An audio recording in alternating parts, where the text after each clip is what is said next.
যদি চান তাহলে আপনারা এখানে আসুন। আমরা বলতে চাই, এই অল্প কিছু শ্রমিকদের দেখে আপনারা যদি মনে করেন যে তাদের সাথে প্রতারণা করবেন, বাংলাদেশ ব্যাপী যে লাখ লাখ শ্রমিকরা রয়েছে, আমরা বারবার বলতে চাই এমন কোন পরিস্থিতির দিকে নিয়ে যাবেন না যাতে শ্রমিকরা বাধ্য হয়ে রাষ্ট্র ক্ষমতা দখলের দিকে তৈরি হয়। কত আগে থেকে আজ পর্যন্ত ক্ষমতায় এসেছে একদল, একদল গিয়েছে, ক্ষমতার হালুয়া রুটি খেয়েছে। এক জায়গা থেকে গিয়েছে, নতুন জায়গায় টেন্ডারি শুরু করেছে, ইজারা দখল করেছে, হাট দখল করেছে, জমি দখল করেছে, জলা দখল করেছে। আগে যারা খেয়েছে সে জায়গায় নতুনরা এসেছে, গিয়েছে নতুন দালাল, এসেছে নতুন দালাল। কিন্তু শ্রমিক, কৃষক, মধ্যবিত্তের কোনো ভাগ্যের কোনো পরিবর্তন হয় নাই। যখন জুলাই গণ অভ্যুত্থান হলো, রাস্তায় কোনো প্রাইভেট কার নাই, রিক্সাওয়ালা মামারা বিনা টাকায় যারা গুলি খেয়েছে তাদের নিয়ে হসপিটালে নিয়ে গিয়েছে।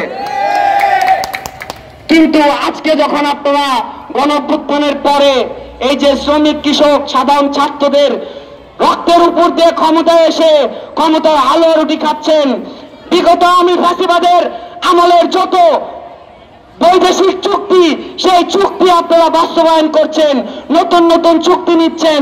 আপনারা আবার বলছেন আমাদের কাজ বাংলাদেশকে বিদেশের কাছে বিক্রি করে দেওয়া। আপনারা ভারত বিরোধিতার কথা বলেন, কিন্তু ভারত বিরোধিতার কোন সামাজিক, রাজনৈতিক, অর্থনৈতিক কোন কর্মসূচি নেই। এখনো সীমান্তে বিএসএফ এর গুলিতে আমাদের দেশের কৃষকরা এখন আহত হয়। এখনো উত্তরবঙ্গ থেকে শুরু করে বাংলাদেশের সকল জায়গায় কর্মসংকট, তার উপরে আবার শ্রমিকদের আপনারা ছাঁটাই করছেন। তার উপরে যখন শ্রমিকরা 3 মাসের বকেয়া মজুরির জন্য রাস্তায় নামছে, প্রথম আপনারা গুলি ছুড়ছেন এই শ্রমিকদের বুকে। এইদিকে শ্রমিকরা মরছে, ওইদিকে গ্রামের প্রান্তিক জায়গায় সাধারণ কৃষকরা, ক্ষেত মজুররা মজুরি পায় না।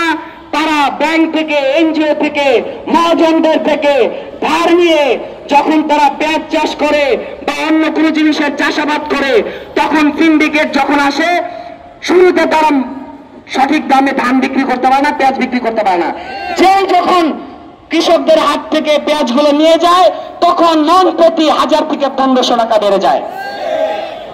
তখন যারা এই বিগত আওয়ামী ফ্যাসিবাদ থেকে শুরু করে এখন পর্যন্ত ইন্টারিম গভর্নমেন্ট, আপনারা যখন যমুনার সামনে গিয়ে আওয়ামী লীগকে নিষিদ্ধ করার নামে তালবাহানা করে নিজেদের রাজনৈতিক এজেন্ডা বাস্তবায়ন করতে যান, তখন সরকার দলীয় পক্ষ এবং ওয়াসা গিয়ে আপনাদের পানি ছিটায়, পানি খাওয়ায়, আর এখানে শ্রমিকদের বুকে আপনারা গুলি ছিটান। আমরা বলতে চাই, প্রশাসনদের যত পোশাক, তাদের যত খাবার দাবার, রেশন, তাদের যে বহন করার যে বন্দুক এবং বন্দুকের প্রত্যেকটা গুলি এদেশের শ্রমিক, কৃষক, মধ্যবিত্ত সাধারণ জনগণের ট্যাক্সের টাকায় কেনা। আর যখন এদেশের জনগণ, শ্রমিকরা যখন তাদের ন্যায্য আন্দোলন নিয়ে রাস্তায় নামে, আপনারা তখন তাদের উপর গুলি বর্ষণ করেন। এই চিন্তা, এই যে আপনাদের মালিক পক্ষের দালালি, এটা বাদ দেন। বেশি দিন কিন্তু টিকতে পারবেন না। ছাত্ররা যখন রাস্তায় নেমেছিল তখন আপনারা হয়তো পার পেয়েছেন। যখন শ্রমিকরা রাস্তায় নামবে, কৃষকরা রাস্তায় নামবে, মেহনতি জনগণ রাস্তায় নামবে এবং এদের যে দাবিদার সাথে যে একাংশ ছাত্ররা সমর্থন করে তারা যখন পাশে থাকবে, আপনারা কিন্তু পালাবার রাস্তা খুঁজে পাবেন না। আমরা এখান থেকে হুঁশিয়ারি দিতে চাই। বক্তব্য অনেক দীর্ঘায়িত হয়ে যাচ্ছে। একটা কথাই বলবো, যখন মিটিং হয়, শ্রমিক প্রতিনিধি যারা আছেন